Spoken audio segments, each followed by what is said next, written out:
time to wrap up the show. And yeah, let's begin from our...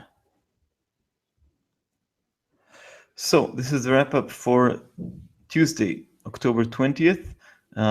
We've had some action in markets and we're expecting some more, of course. So the recent data was poor in the Eurozone, a miss of PPI 0.4%, and Eurozone current account came out worse than expected. But this doesn't hurt the euro, which managed to climb back above the head and shoulders line it lost, and rising back. Still lots of tension towards the ECB.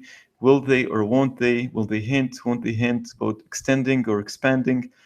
So this might keep the euro dollar a bit tight for the next 2 days.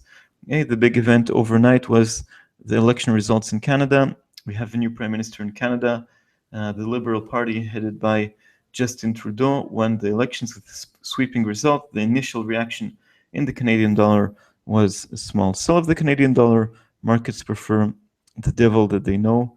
So far, we've seen dollar CAD rise nicely, but didn't reach resistance at 130.70. And since then, we've seen it sort of wobble around 130. It's an important event for Canadians, for Canadian politics, for human rights, for internal affairs, a bit less for markets, unless that we have a change in the mandate of the Bank of Canada, which is unlikely at the moment. Okay, more events. The RBA was relatively upbeat on the economy, but this was before the regulatory news, so it has little impact. Aussie dollar is sort of entrenched in this pendant, in this triangle around the 72.80 level, which was the post-Fed high. Let's see where it'll break. We talked about that in the show. I believe this is still a correction, and we can see Aussie dollar fall lower. A lot depends on China, of course. More news and events. ECB is in focus, but for today we have events mostly from the US. Before the US, we have Governor Mark Carney of the Bank of England talking a bit more about Brexit. Maybe he'll drop something about monetary policy. Pound dollar is stable under 155. Okay, right here, 154, 155 is the range.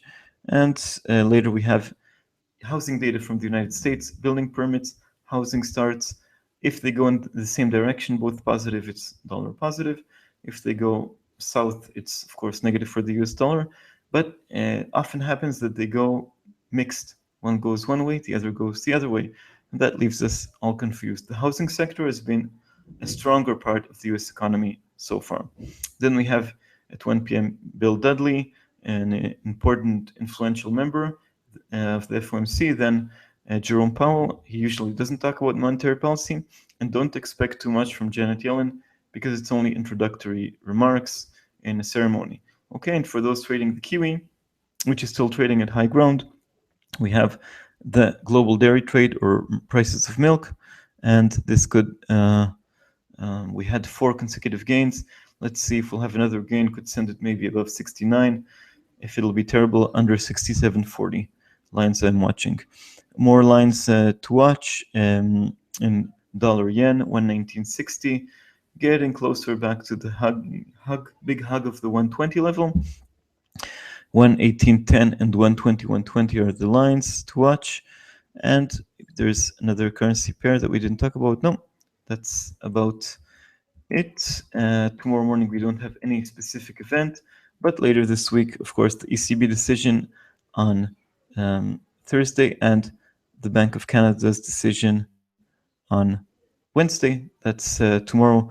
These are the big events for currencies that are already starring at the moment. Okay.